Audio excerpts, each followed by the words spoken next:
What's up, space pirates? I am your captain, the oh-so-charming Dr. Disaster, and today I'd like to discuss the early marketing strategy for the upcoming Ahsoka show. The creeps at Lucasfilm just can't help themselves. If you want evidence that they haven't learned their lesson, that Lucasfilm products under the control of Kathleen Kennedy will always be more of the same, will always embrace woke ideology, then have a look at the way that they are marketing the Ahsoka show in the weeks leading up to its release. Can't you stop your lips from flapping for 2 little minutes? No, folks, they can't shut up about this stuff. In fact, I am utterly convinced that this is how they are trained. In a bygone era, actors would discuss topics pertinent to the storyline of an upcoming science fiction story. They might discuss how cool it is to shoot a scene with a lightsaber, or how neat it is to see themselves on screen rocketing through space. Or maybe they just appeared grateful for having the opportunity to appear in such a classic beloved series. Not anymore. Yeah, that version of Hollywood is long gone. The people who work there pretend that it's business as usual, but we can see that the entertainment we used to love has been hollowed out and its husk is being worn like a skin suit. That's what I think of when I see articles like this. Rosario Dawson, the woman who plays Ahsoka, recently gave an interview, and in it, they just can't stop talking about diversity and the representation of women in Star Wars. Nobody cares. This happens so often that it's become clear that this is trained into Lucasfilm employees. Everything about a show like Ahsoka, from production and screenplay writing all the way down to interviews like this one, are carefully orchestrated by a studio these days, and it is evident that their ideology, not faithfulness to the sense of wonder that Star Wars used to inspire, is the guiding light of their efforts. With that in mind, we will read this interview and debunk their stupid-ass talking points. And trust me, these idiots self-own in the most spectacular way, as they always do. I'm going to make fun of their pitiful efforts, but really, in many ways, this is quite sad, considering that at one point many of us had such high hopes that Dave Filoni and Jon Favreau were going to use Ahsoka as a means of cleaning up the Star Wars universe with the world between worlds. It has become more and more clear that Kathleen Kennedy has hijacked the Mandoverse, and this show will be a disjointed mess of misguided fan service and hollow advertisements for upcoming shows, just like Mandalorian Season 3 and the Book of Boba Fett. Don't ask questions. Just consume product and then get excited for next product. If you end up watching this show, well, don't say you weren't warned. Do not go in there. Woo!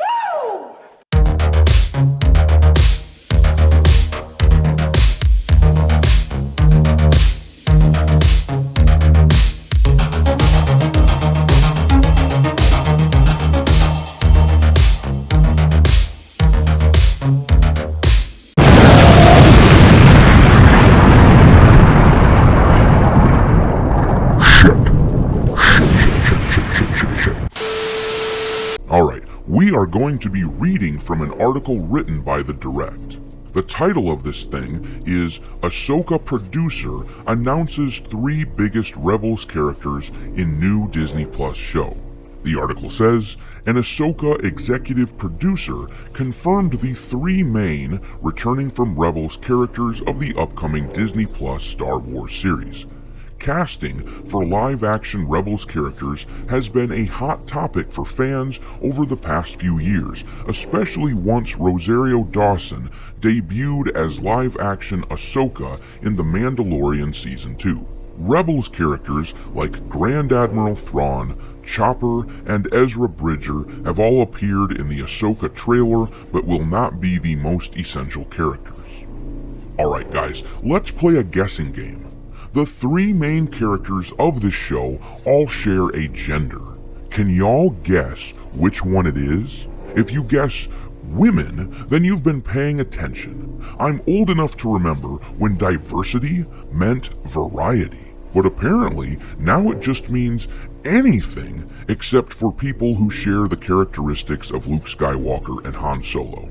So if we had 1,000 characters in a story and they were all women, it would be the most diverse story ever told.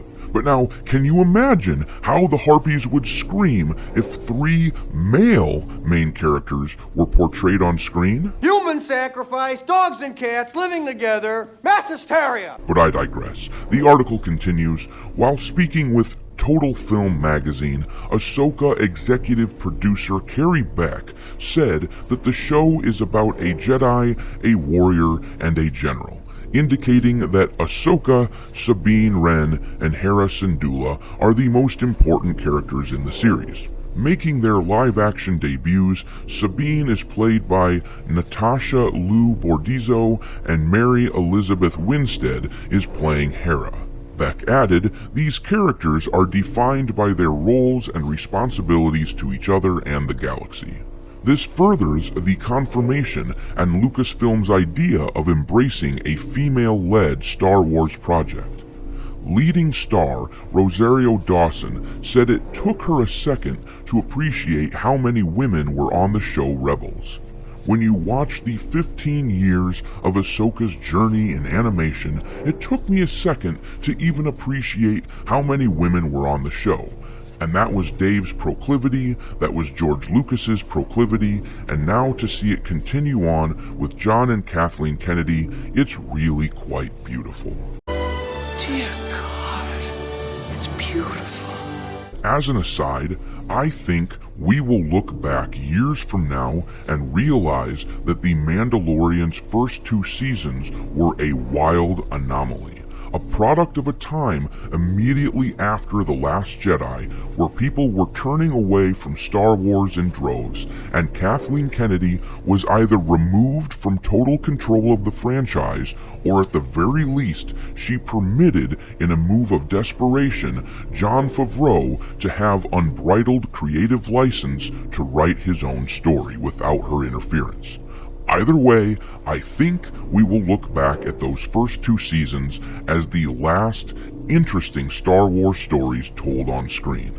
Because now, it seems like Kennedy interferes with everything. The Book of Boba Fett, Mandalorian Season 3, and now this. Either that, or Jon Favreau just forgot how to tell a story, which seems unlikely. Anyhow, we have to keep reading so that we can get to that wonderful cell phone. The article goes on to say, Dawson added that Ahsoka, Sabine, and Hera have been so prominent as female representation in a space that we don't get to really see women be like that. I think that's actually one of the reasons why people have loved Ahsoka's and Sabine's and Hera's journey all of this time. Because they had been so prominent as female representation in a space that we don't get to really see women be like that. To be such leaders, to be finicky, to be headstrong, to be stubborn, and to see how different they are, and how well they come together as a chosen family. First of all, I'd like to say that no, that is not why people loved Ahsoka and these other female characters. That is not why people love characters in general. People don't watch shows like that. Only weirdos, like Rosario Dawson apparently, watch shows and think, oh man, I love these characters because they're girls. And also I'd like to add, I find myself questioning whether Rosario Dawson has ever seen the original Star Wars film, A New Hope. In it, she would have been introduced to the late great Carrie Fisher, playing the beloved Princess Leia, a character who has often been described as finicky, headstrong, and stubborn, and who is a de facto leader within the rebel movement, exactly the sort of character she just described. It's almost as if Star Wars was an inclusive place right from the very beginning, and this crusade at Lucasfilm to put women on the screen is toothless and pointless. But of course, they will plug their ears and screech that we are sexists for not simply consuming the product and calling them all brilliant for having made it. It's more predictable than their stupid, ridiculous screenplays. Dawson then praised Dave Filoni and Carrie Beck's support of making inclusivity inherent to the story. It just was really fun to see how that's only just expanded and grown, and that there's such a rich history there, and not just because of a desire for more inclusivity or diversity, but because it's just been inherent to the story that's been told ever since Dave and Carrie came on board. Once again, this is not new ground for Star Wars, and this very article is about to prove my damn point and put its own foot in its own mouth. You ready? This is the subheadline that pops up next in the article: Ahsoka setting a precedent for female-led Star Wars projects. Now, the word precedent is doing some interesting work here. The Oxford Dictionary defines it as an earlier event or action that is regarded as an example or guide to be considered in subsequent similar circumstances. So, what they're saying here is that Ahsoka can now be used as a precedent, as a guide for having female leads in Star Wars from now on. But this is the very next line in the article, and it actually blows up everything they just said. Star Wars has long been a place of putting women in a position of power, specifically making Princess Leia in the original film not a damsel in distress, but a badass who knows how to wield a blaster. Dude, I don't get it. I don't get it either. Think about that for 2 seconds. They just admitted what I have been saying, that Princess Leia was the original badass woman, and she appeared as one of the leads in the original damn movies. So then what the hell is the point of this interview other than to virtue signal to their buddies in Hollywood that they're on the same team, and to virtue signal to the mouth-breathing crackhead drones who read this crap and nod along without thinking? And it gets even stupider. Here's how the article concludes. In 2015, The Force Awakens rewrote what a Star Wars film could be, making Rey the leading character and soon-to-be Jedi, similar to Luke or Anakin Skywalker of their respective trilogies. So, Rey got her own series of movies a few years ago, and back then they wouldn't shut up about how anyone who didn't like it must be a sexist, and how this was Disney breaking new ground, and we all had to shut up. They do this with every Star Wars project now. Last year, when Obi-Wan came out, they used Reva as a shield for their bad story. Since she's a black woman, they said we were racist and sexist for not liking that shitty abortion of a tale. And that's just it. They don't cast actors to be characters any longer. They don't need characters, they need shields. Shields that their dogmatic followers will rally behind, and shields which they can use to hide behind to protect them from those of us who won't swallow their talentless garbage unthinkingly. Well, I'm pleased to inform y'all that those shields are getting beat up and flimsy. They don't work anymore because they've been overused. Disney is losing money at an incredible rate, and if we can just keep on ignoring all their stupid, terrible content a little while longer, change may be coming. Keep firing your apathy lasers, me hearties. We will outlast them in the end. Thanks for watching, me hearties. If you haven't already, your captain is inviting you to subscribe to the channel and become a part of the crew. Life as a space pirate may not be glamorous, but there's always plenty of booty.